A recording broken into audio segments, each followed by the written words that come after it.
Hello, everyone, and welcome to this next episode of In the Business of Healthy Masculinity. Whether you're watching us live via video or listening on the podcast, thank you for joining us today. We always would welcome your feedback, constructive challenge, and anything else that inspires you from our conversation. And today's conversation is with, I'm pleased to say, a dear friend, a Chief People Officer of a wonderful organisation in Canada, and his name is Mark Edgar. Mark, welcome to the platform today. Thank you, Gary. Thank you for having me. Great to be here. Well, look, we met in person actually, finally last year, which it feels like it was a long time coming when we was over at the in Miami for the World Blue event.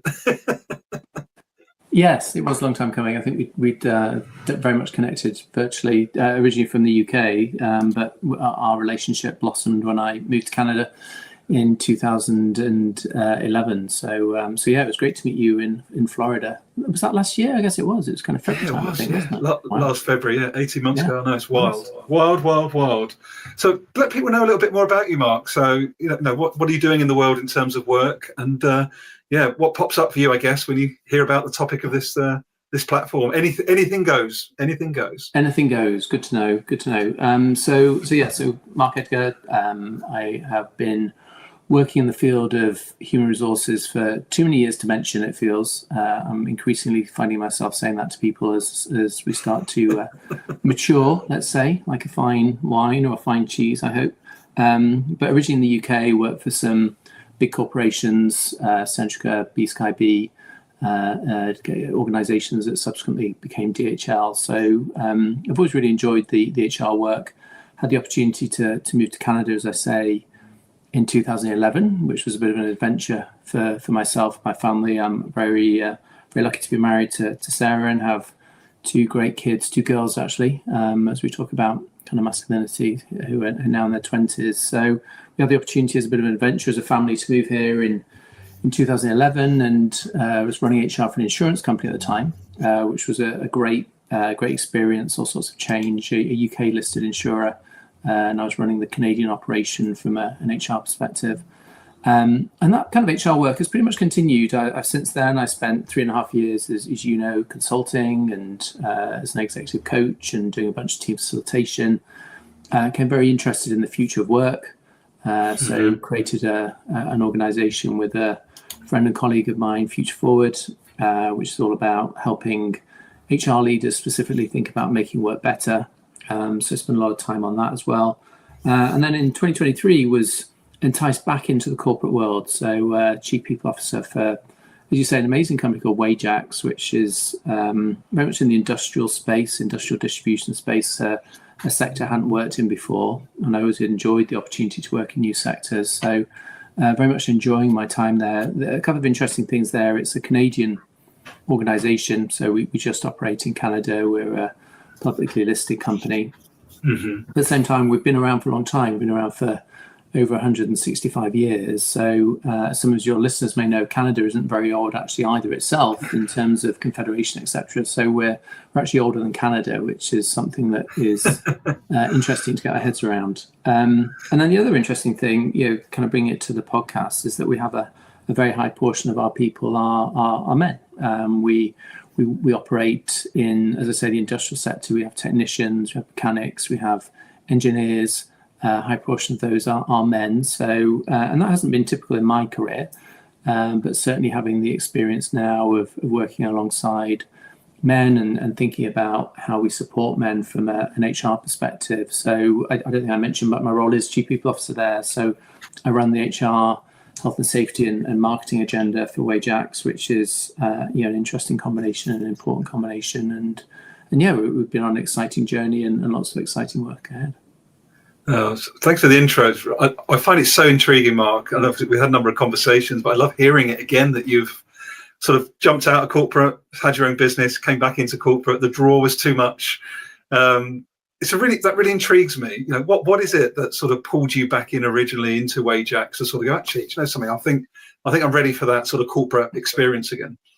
Yeah, I think a couple of things really. It's it certainly wasn't something I was intending to do, and I think sometimes people can be a bit too kind of planful about these things, and I think it's always leaving yourself open to opportunities that come up. So the opportunity at Wajax came across my desk, and I've been very lucky in my career. I've worked with some phenomenal leaders, some very talented leaders in some very sophisticated organizations, but there was something missing for me, and it was really around the opportunity to kind of build something that I was fully accountable for from an HR perspective. But more importantly, and you've had the opportunity to meet Iggy Domagalski, who is the president and CEO of Wajax, but to also work alongside somebody who had a very strong alignment to myself in terms of our values. We have very different experiences, very different skill sets, very different approaches in many ways, but there was a very, very quick realization for myself that we were very strongly aligned in terms of values. And that's made the relationship working with Iggy really impactful for myself, and allow me to really feel as though I can bring a lot more value to the organization. So that was a big draw for me. There's also some practical things which you're probably for another episode around the trials and tribulations of being self-employed. So it's tough working on your own. And whilst I had the opportunity to partner with amazing people, both on the foHRward side and with other partners as well, I was missing the kind of leadership part of it. So I enjoy leading a team, I enjoy coaching people. And so the opportunity to do that and be part of something, which I know is a pretty classic thing to say when people are in these kind of situations, was also very compelling. Thanks for that, Mark. I'm so intrigued. I've got to come back, in the spirit, as you say, the spirit of the podcast, to sort of almost have that experience now of sort of leading, working with a higher demographic of men. And I would imagine, I know from my experience, sort of HR leadership space, particularly HR, is generally more women, right, in that particular role, in terms of leadership, in terms of that particular function. What have you learned about yourself, maybe, from that sort of shift into Wajax, where there is a higher sort of men dominance with it? Is there any shift within the HR structures? Has there been sort of different types of challenges you've had to navigate based on that shift in demographic? There's no right or wrong answer. I'm just curious.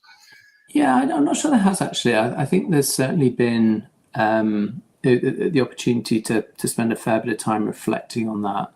I think we are very conscious, though, of things like kind of mental health for men, thinking about physical health as well, and also the kind of role that men play in society. And there was a sense that has been under some scrutiny, I'm going to say, over the last few years. So I think in a kind of subtle way, we have certainly a pretty strong awareness of those sorts of trends, those sorts of things that are happening.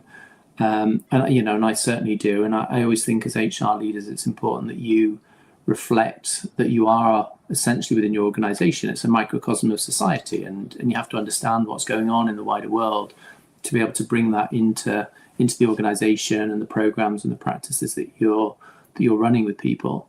But it's been pretty subtle, if I'm honest. I think it's around some of the nuances of different things rather than anything that's really, really obvious.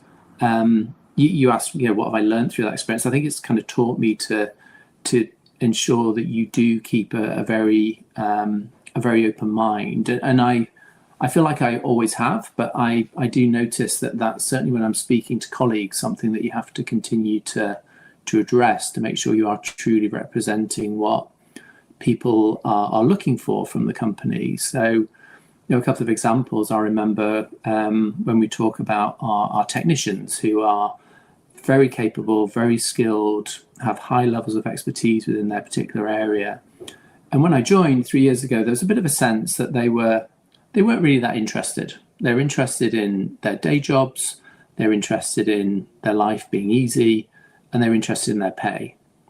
And so I spent a lot of time really getting to understand what was really going on for our technicians. And you know this, Gary, but I did here in Canada, it's a big country, Canada, but I did 2 tours over 2 summers in my trusty RV, where I drove from Toronto to Vancouver, and then another year from Toronto to Halifax. And that gave me an opportunity to visit all of our branches. And we have 114 branches across Canada, and I won't claim to have visited them all. But just spending time with people got me to realize just how the level of depth that there is with people, and that people are making so many assumptions around what's most important to people. Whereas in reality, there's technicians who are really interested in ensuring they have a really good benefits plan for their family. There are technicians who are really interested in their career development and the opportunity to learn new skills. There's technicians who are really interested in what's going on at the company at a strategic level. So I think we have to be really careful we don't make assumptions. And I think there's also stereotypes, as we know, when it comes to men as well. And that's part of that for sure. That's super, super helpful, Mark, because I'm immediately sort of catching the number of times where I've made those stereotypical assumptions, about colleagues or about, men in the workplace, and even myself as I've grown up, right? I carried when I was a kid, you're not allowed, don't feel, don't talk about your feelings. It's a sign of weakness, etc. And I think these sorts of patterns, I think, is just so helpful. Again, not being right or wrong, but just the ability to have a space that you hold, as you do as a CPO, just to say, hey, we can have a relationship here as colleagues, and you don't have to fit into any particular mold. Yeah. I get a sense that that's what you're really good at, is actually creating those conditions for people. Yeah, I'm probably not the right person to comment on whether I'm good at it or not, but I think it's certainly something that kind of innately is important to me, that people do feel as though they're treated with respect. And so again, the classic thing from I'm in the supermarket speaking to a cashier to I'm dealing with a board member, I'll always be consistent and treat those people in the right way. And that I feel that's kind of stood me in good stead in life, but it's not something I'm consciously doing. It's just kind of how I am. But I think it does allow in this role to make sure that you are keeping a very open mind. You are trying to create a sense of belonging for people. And we know that that's so important when it comes to ensuring that we can both attract and retain the right talent. And that's where innovation happens. And we talk about psychological safety, etc. So I think there's a bunch of things which I have the opportunity to really bring that to life through the work I'm doing day to day with people. But also there's a more difficult role where I have to also influence others to kind of work in that way as well. When do you think about the sort of topic of, like I use the phrase healthy masculinity, unhealthy masculinity, does that make sense to you from a sort of a chief people officer point of view? Is that helpful or is it unhelpful? What would your challenges be around that? Like, as you just, because it's just a construct, right? It's all made up at the end of the day. But I'm curious what your take is on that. I this, Gary. I've always enjoyed your constructs. I think they always provide a framework for people to think through these sorts of things. So yeah, it kind of resonates and it makes sense. I think there's also, and I wouldn't claim to be an expert around this, but there's a sense that kind of how positive masculine energy can be and how positive feminine energy can be. And as a man, I can project as much feminine energy as I can masculine energy. So I think the terminology can become maybe a bit complicated, and again, making sure we don't kind of stereotype too much and it's an either or. But I think there's definitely benefit in helping people to think about their behavior and what is considered healthy and unhealthy. And one thing that always is front of mind for me is the distinction between people's intent and their impact. So I have a real high level of trust, some may say naivety. I have a high level of optimism about people. And so my sense is that everybody's intentions are to do the right thing. And I know that's not always true, but if it's kind of my starting point. But the impact can often be quite different to that. And I think a lot of that starts to your point, get into the distinction between the healthy and the unhealthy, which is something that I think people need to understand. And it's ultimately how they're impacting others through that behavior. I love that. See, guess what, people? We didn't even plan this. This is what I love about these This is what I love about these conversations.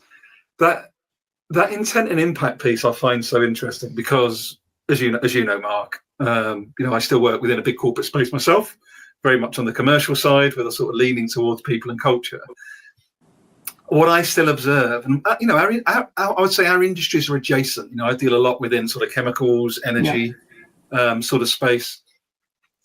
And what I find interesting, and again, I love your thoughts on this, I don't think it's necessarily a men issue per se, but I do find that the ability to hold discomfort or to be in uncomfortable dialogue with other people within an organizational setting isn't so easy. Certainly in my context, I find it very difficult to try and draw people in to talk about something that isn't just about making money. And it's not about an ulterior motive, not trying to push someone in any particular direction, but just trying to go that bit deeper in terms of relationality in business spaces. I find anyway, in my context, can be really, really hard.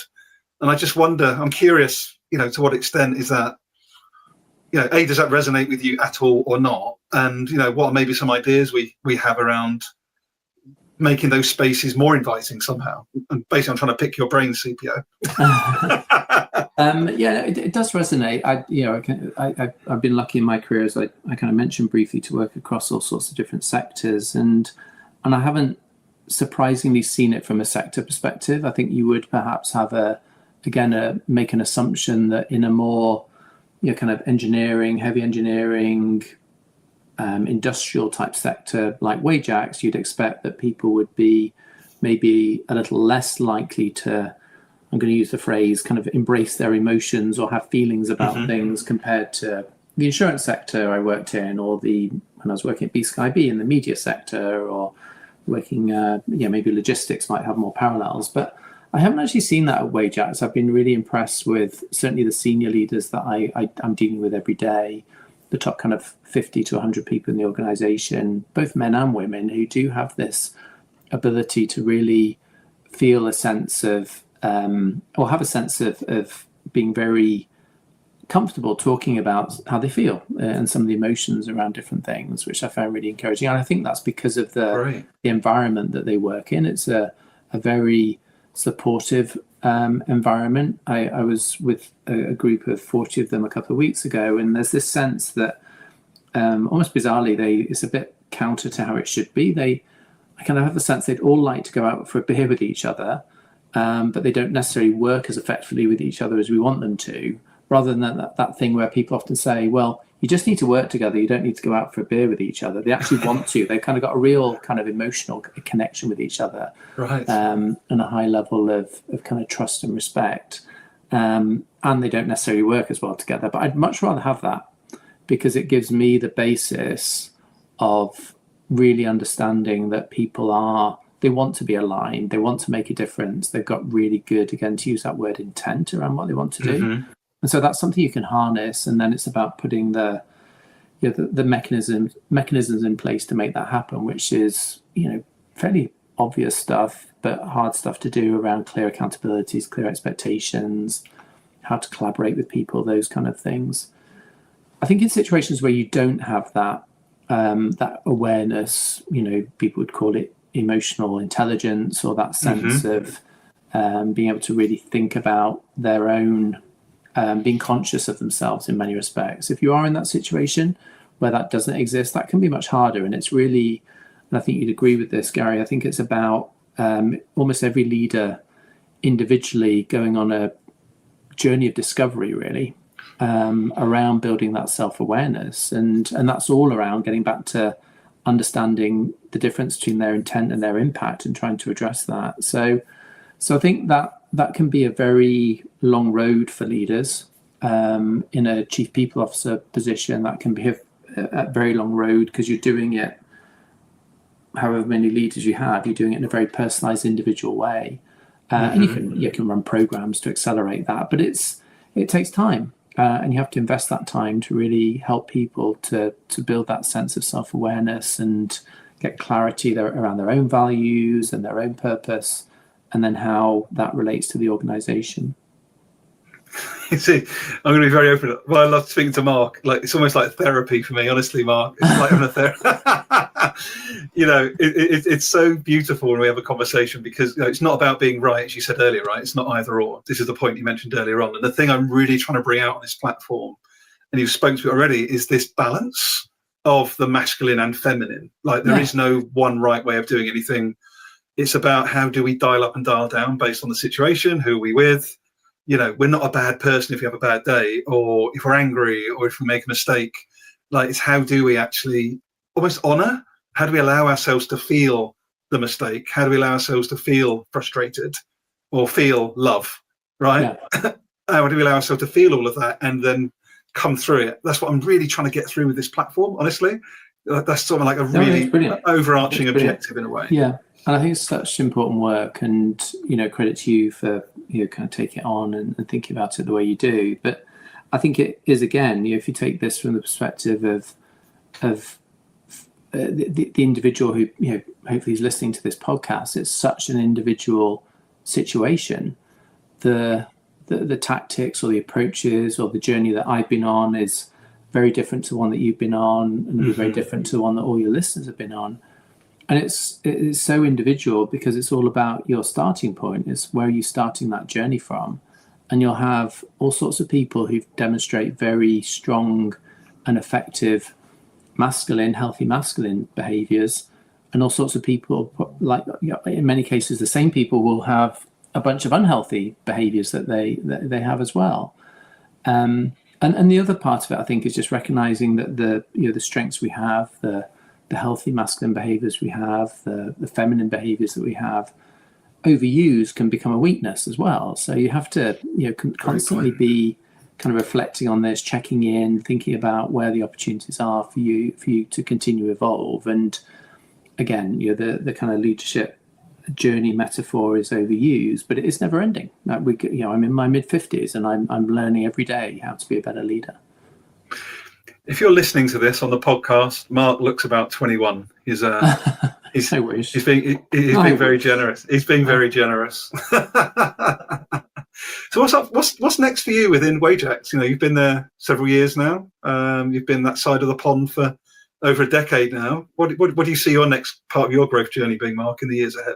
Yeah, so I'm very invested in Wajax emotionally, to use that word again, and there's a lot of really good work still to be done. I feel like we've made progress in the organisation. We've given people more clarity around what we think about in terms of the people agenda, the values we have as an organisation, the purpose. But there's lots of opportunity to build more capability in the organisation to allow it genuinely to be sustainable for another 167 years. It's kind of thinking about the legacy is what we leave for the next generation of leaders who come in and lead Wajax. And it's interesting, within Canada, we're obviously very much reliant on the US from an export perspective, and so the economy is interesting. At the moment, we had budgets this week, federal budgets this week, which we envisage will result in big investments in the Canadian economy, which are exciting, and that's really the area that Wajax is involved in. We're supporting those sorts of big projects. So I think there's lots of opportunity to create an organisation that is very, we use the terminology people first, and that's something that we have real ambition about. That journey is, again, still very much in its, I wouldn't say infancy. We've made really good progress in the last 3 years, but there's a long way to go, and that's where my focus will be. I continue to be really interested in the world of work, and the partnership I have with Naomi on foHRward will continue, and the opportunity to support leaders and to build community is really interesting to me. What's next? I'm not sure. I think there's lots of opportunity to do lots of different things. The latest thought is to kind of maybe pivot and do something completely different when I'm at a stage in my life where I can practically do that. So that's exciting to think about. We love living in Canada, but equally we love the UK. So opportunities to spend time in both is in our future. So lots and lots to be grateful for, Gary. I'm in a very, very fortunate position, and I have gratitude for that every day. And that is something that I need to be reminded of, to be honest, getting that the balance between gratitude and being in the weeds of trying to make things better. Because I can sometimes get a little bit wrapped up in the doom and gloom on occasion. I'm a positive person, but I can get a little bit wrapped up in the doom and gloom. So I love that reminder of gratitude. Yeah, I think I think sometimes you have to kind of pause and take a breath. And what I often do is, if it's in the context of work, let's just say, you think about how things used to be. So you think about where you are now, what you're seeing, what's happening, what people are saying to you. And then you think about what were they saying 3 years ago? And then that's where you can start to see a shift, as well as, seeing the opportunity to continue to move forward. But I think that little kind of trick, and you can do it really quickly, I think also applies to any aspect of your life, really. So that's lovely. Absolutely lovely. Oh, Mark, can I have you for another hour and a half? Is that right? I'm really, really intrigued. What would you say if you look at your industry sector? So you've got Wajax, you're part of obviously wider, everything's connected, right? You're part of a wider system, as you said, federal budgets, etc. What are some of the challenges that maybe as a business or maybe yourself as a leader are currently dealing with, or you foresee that you're going to need to be very conscious of this balance between your masculine and feminine energy, because there's something on the horizon that's going to need you to stay super aware? Yeah, no, that's a great question. I mean, I think there's certainly a lot of change for the organization coming up, and a lot of positive change. And so I think what that allows me to do from a positive perspective is to really lean into that kind of curiosity and consciousness I have of what the impact of that will be for people, which extends into kind of caring about those things. I care about how people feel, and I care about how people respond to the change. I care about their well-being. So that allows me to be very to prioritize that and to be very thoughtful about that, which is a positive. Where there's a challenge for me, and kind of always has been, and I won't claim to have solved this yet, is being able to balance holding others accountable to do the same versus taking on that accountability or the responsibility myself. And so as you progress into a more senior role where you're responsible for leading a certain number of people within my own teams, which you have direct influence over, but have even more responsibility, more indirect influence over others, and holding people accountable, that's something where you have to lean into a bit of uncomfort often in terms of really addressing those situations and holding those people accountable to those behaviors. And it's the classic thing that one bad apple can upset the whole barrel kind of thing, and so they need to be addressed. And so I think something I'm very conscious of is leaning into those uncomfortable moments. I'm not big into confrontation, and elements of that are confrontation, which is where kind of the healthy masculine skill that I wouldn't necessarily have. But it's important to work through that and address those situations. And I've done it lots and lots of times. It's not that I avoid it completely, but to do it more, and to really recognize that there's a respect that I have with people built from a relationship, which actually allows you to be even more effective in those situations. So it was a leader I was working with at Sky many years ago, and he was kind of an amazing leader in many ways, but he had a number of real blind spots. And he said to me, because you've got such a good relationship with me, you're the person I want to hear this feedback from, rather than the person that I don't trust and don't have the relationship with. So it's kind of reminding myself of that, because that's where I think I can have more impact as we go through more change. And then there's also the other one, which is kind of maybe a bit funny in some respects. People who know me well, during change, people start to get a bit frazzled and they get a bit kind of excited, and there's a kind of a pace and an energy, etc. I don't know why particularly, but when I find people being like that, and I'm a calm person anyway, I become even calmer.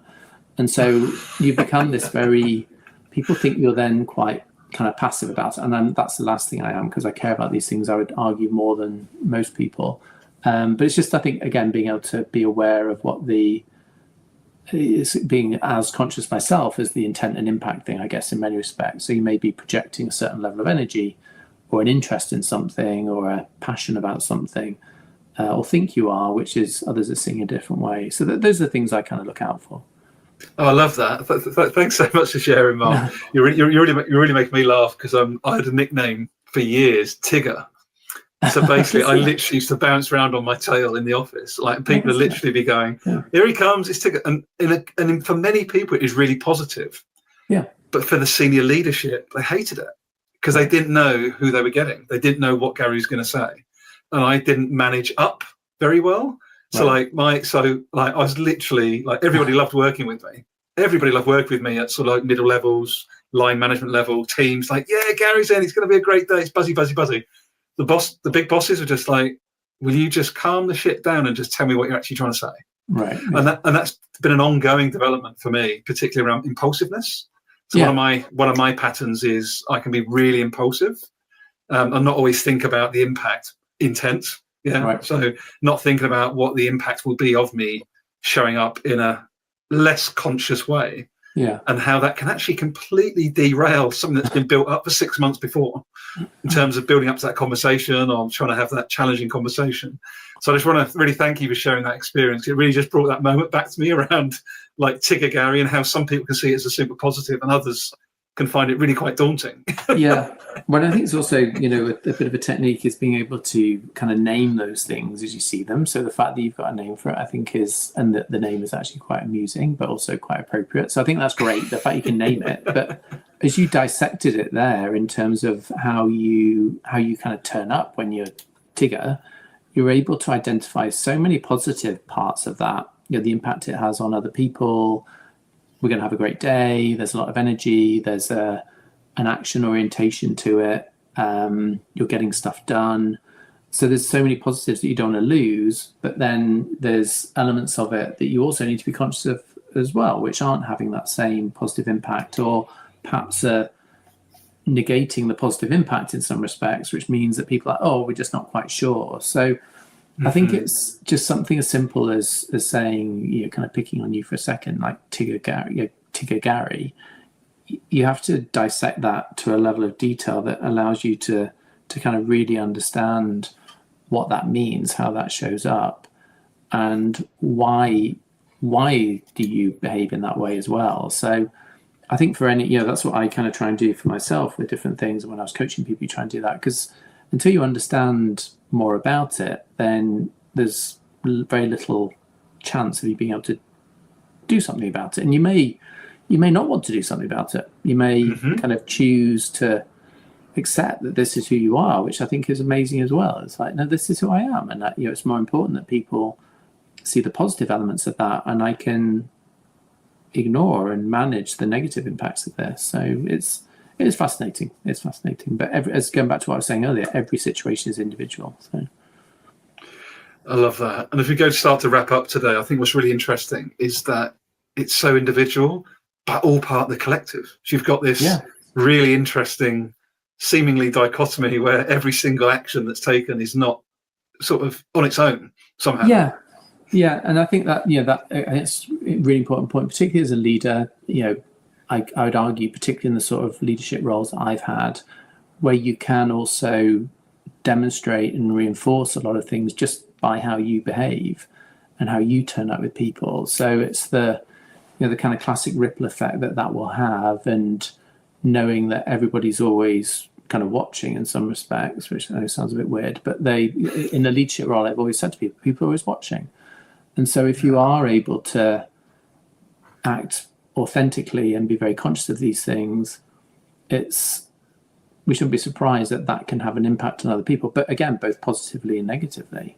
So it's something to be very conscious of. Thank you, Mark. I'm so grateful for you joining. And I think what I also, for those that are listening and can't actually see us, there's something really powerful about, and I hope it comes across as two men on a publicly available platform, modeling that it's okay to talk about this stuff. Are people listening to this, Gary? Oh my gosh, I didn't realize. Might be my mum and dad, but so someone's going to listen to it. Yeah. But you know what I mean? But genuinely, I think that's as much, you never know what the ripple effect, to use your words, is going to be. Yourself, you've got a platform as well. We don't do this, do we, to go, we're going to hit a particular metric at the end. It's actually, we do this work because it feels important, and hopefully it'll reach the right people at the right time. Yeah, no, exactly. And, I forget we're recording. So it's, I just feel I'm having a chat with Gary, which is one of my favourite things to do. So. Well, on that absolutely charming moment from Mark Edgar, just a reminder, you can find Mark on LinkedIn. So it's linkedin.com, Mark Edgar HR. Do check out foHRward, foHRward.com. Again, if you're listening rather than viewing. And do follow Mark's work. Connect with the guy. He's, as you can hear, lovely human being. I'm not saying if you're with me. Like, you're one of the most whole humans I know. And I think that's a really nice thing to have in my world. So thank you, Mark, for joining me today. I appreciate it. Thanks, Gary. Thanks for having me. See you soon. Thanks, everyone. Take care. Bye.